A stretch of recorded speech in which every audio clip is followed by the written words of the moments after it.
Star নিউজে একটা পত্রিকা বেরোচ্ছে বা খবর যে কারণ বাজারে ডেইলি 1 কোটি টাকা চাঁদাবাজি হয়। তা আস্তে আস্তে আস্তে আস্তে আস্তে আমাদের মাননীয় স্বরাষ্ট্রমন্ত্রী, তো জি জি জি জি আপনি আমাকে সাহায্য করেন। তো আমি আমি বলছি যে স্বরাষ্ট্রমন্ত্রী তার কাজ খুঁজে পাচ্ছেন না, তা আমি একটা কাজ দিলাম। আর আমি বুঝি যে স্বরাষ্ট্রমন্ত্রী মহোদয় অনেক গুণে গুণান্বিত, সেটা বলতে বেশ সময় লাগবে। মাশাআল্লাহ। তো তিনি স্বরাষ্ট্রমন্ত্রী, তিনি প্রাইম মিনিস্টারের পক্ষে কথা বলেন, তিনি আইনমন্ত্রীর পক্ষে কথা বলেন, ইত্যাদি ইত্যাদি ইত্যাদি। সে কারণে তিনি আপনার তেলমন্ত্রীর পক্ষেও কথা বলেন। সে কারণে তিনি তার নিজের দায়িত্ব দিতে ভুলে যান, তাহলে তাকে দায়ী করা যাবে না বোধ হয়।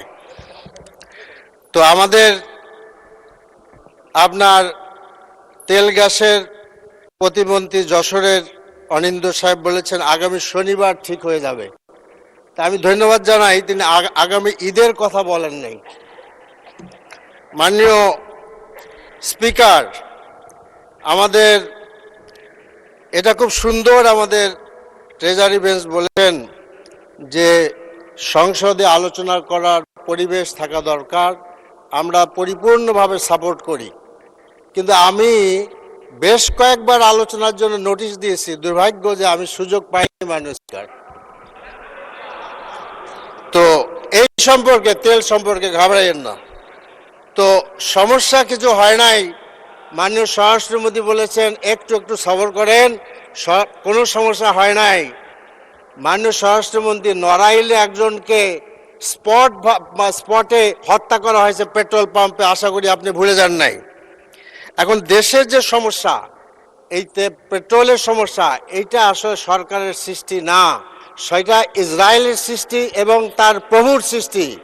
কিন্তু আমরা দুঃখজনকভাবে দেখলাম যে সরকার তার নিন্দা করতে পারলেন না সঠিকভাবে। মাননীয় স্পিকার, তেলের সরবরাহ 1/3 আমরা বলছি যে এটা আমরা সরজমিনে দেখেছি। আপনি জানেন এই যে আমাদের এই দক্ষিণ প্লাজার পাশে পেট্রোল পাম্প, সেখানে সরজমিনে আমরা আমাদের মাননীয় বিরোধী দলের নেতার নেতৃত্বে গিয়েছিলেন, আমি নিজে ছিলাম, যেটা আমার সংসদীয় এলাকা।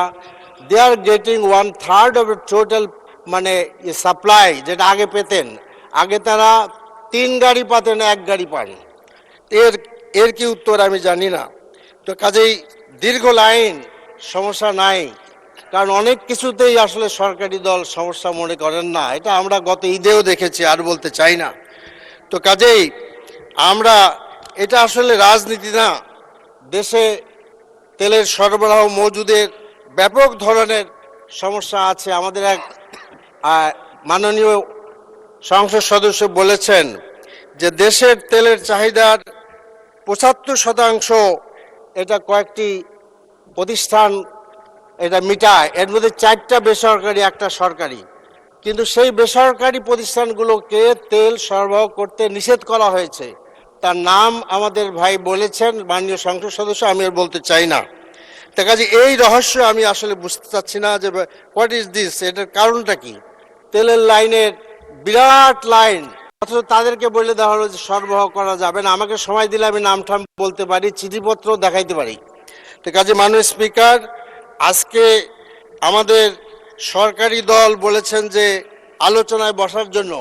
আমরা আহ্বান করতে চাই যে আমাদেরকে তেল সরবরাহ মজুদ ইত্যাদি সম্পর্কে আমাদের এক্সেস দেওয়া হোক। আমরা সকল তথ্য পেতে চাই মাননীয় স্পিকার, সকল তথ্য পেতে চাই।